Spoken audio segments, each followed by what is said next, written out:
शिव भ्रमण कर कर जब वापिस आ जाते हैं, हिंदू धर्म में पीपल के वृक्ष की जो गणना वराह पुराण में करी गई है, 4 बजे से 7 बजे तक शिव के भ्रमण का समय बताया है शाम को।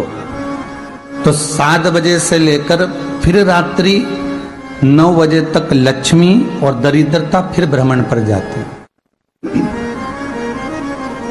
इनका एक समय निश्चित है महाराज, भ्रमण कर कर आ जाना। अब इस बीच में जब लक्ष्मी और दरिद्रता दोनों निकल कर जा रही हैं, तो दोनों एक भाव रख कर जाती हैं कि आज हमको कहां प्रवेश करना है।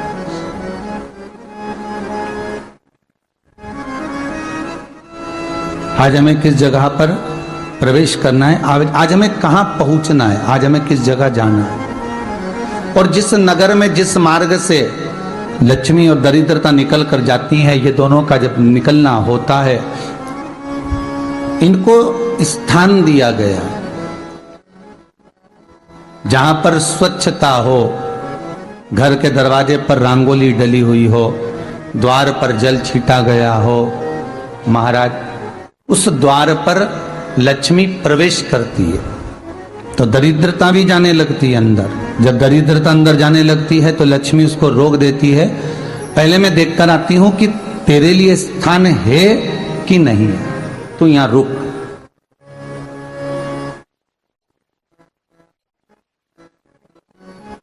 कुछ देर तक दरिद्रता बाहर खड़ी रहती है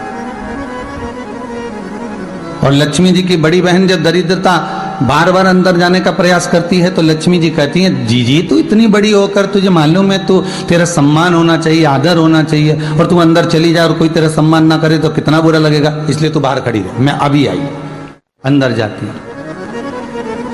और जब लक्ष्मी जी भ्रमण कर लेती हैं, अंदर प्रवेश कर कर आती हैं, और प्रवेश कर कर आती हैं तो दरिद्रता पूछती है चले अंदर। तो लक्ष्मी जी कहती हैं, तुझे मालूम नहीं है क्या जीजी कि जिस घर में मैं प्रवेश कर जाती हूं उस घर में फिर दरिद्रता नहीं जा सकती, क्योंकि ये तेरा वचन था, ये तेरा वचन था। अपन दोनों का जब मंगल विवाह हुआ था, मेरा विवाह जब नारायण के साथ में हुआ और तुम्हारा विवाह जब दुसाह मुनि के साथ हुआ, दरिद्रता का विवाह दुसा मुनि के साथ हुआ।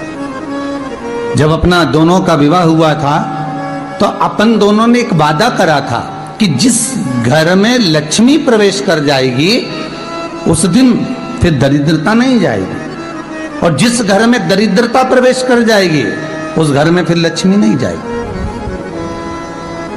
अब जब मैं अंदर देख कर आ गई हूं तो तू अंदर नहीं जा सकती, अर्थात लक्ष्मी के चरण जिस घर में पड़ गए उस घर में फिर दरिद्रता प्रवेश नहीं कर रही। चलते चलते फिर दरिद्रता ने देखा और लक्ष्मी जी इसको लेकर गई, और लक्ष्मी जी ने देखा कि इसके दरवाजे पर जल नहीं छीटा गया, इसके दरवाजे पर ना रंगोली डली है, इसका द्वार साफ नहीं हुआ है,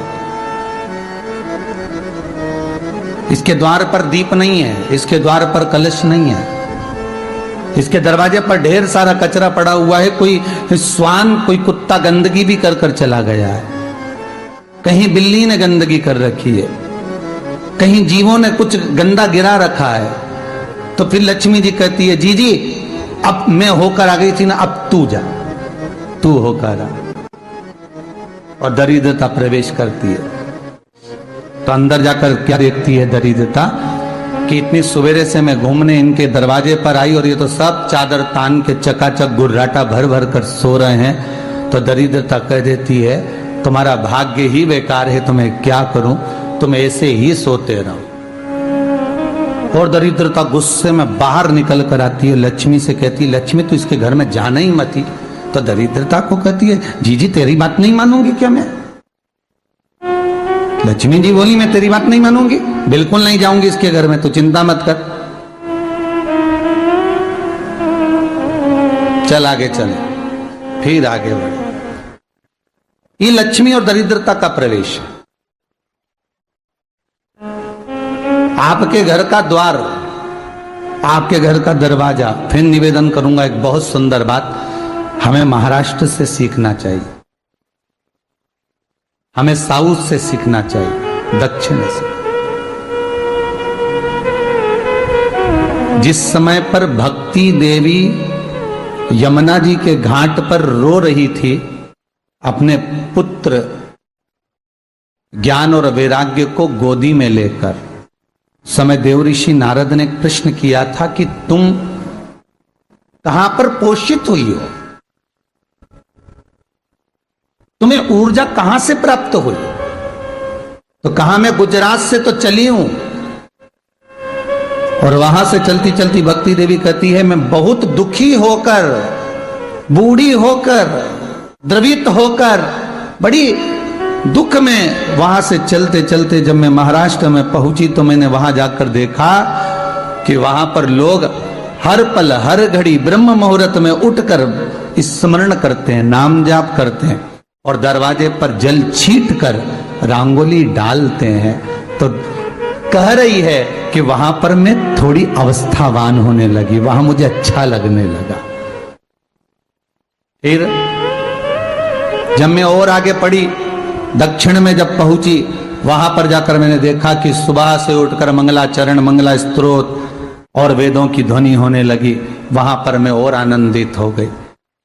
हमें कुछ चीजें महाराष्ट्र से सीखना चाहिए कि वहां रहने वाले जो भगत हैं, वारकरी संप्रदाय के जो भक्त होते हैं, वैष्णव जो धर्म के भक्त होते हैं, उनका नियम है सवेरे के समय घर में पानी है कि नहीं है, पर जब भी वो घर का दरवाजे के बाहर थोड़ा ना थोड़ा पानी तो छींट ही देते हैं। और छींटने के बाद फिर वहां पर अपने यहाँ तो दिवाली पर रंगोली बनती है जी, और वहां पर रोज की रंगोली बन जाती है कि कभी हो सकता है परमात्मा राह भूल कर हमारे घर में प्रवेश कर जाए, इसलिए वहां प्रतिदिन की रंगोली,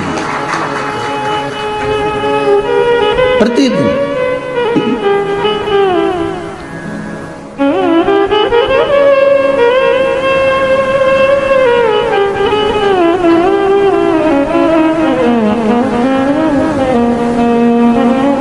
हमें सीखना चाहिए थोड़ा सा।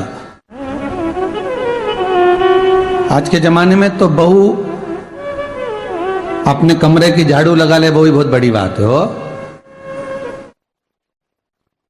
खड़ी खड़ी बहू ये देखती रहेगी कि नौकरानी सही से झाड़ू लगा रही, वहां से लगा के लाओ, इधर से हेड के ले जाओ, वहां से कचरा सोरो, वहां से पोछा लगाओ। खड़ी रहेगी, उंगली से बताती रहेगी, पर इतना नहीं बनेगा कि सेविका से, नौकरानी से, दासी से कह दे कि तू मम्मी पापा के कमरे की लगा ले, मैं मेरे कमरे की लगा लूंगी, तू जा उधर।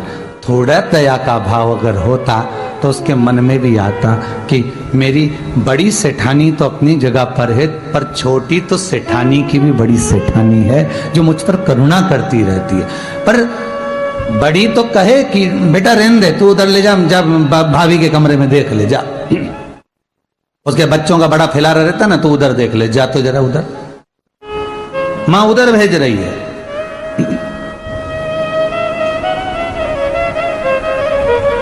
थोड़ा सेवा का भाव हमारे भीतर हो।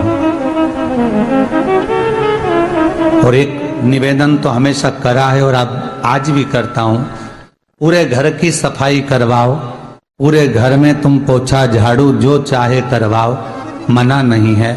पर एक निवेदन है, रसोई घर के अंदर बहू और बेटी ही जाकर भोजन बनाए तो अन्नपूर्णा सदा कृपा करती है।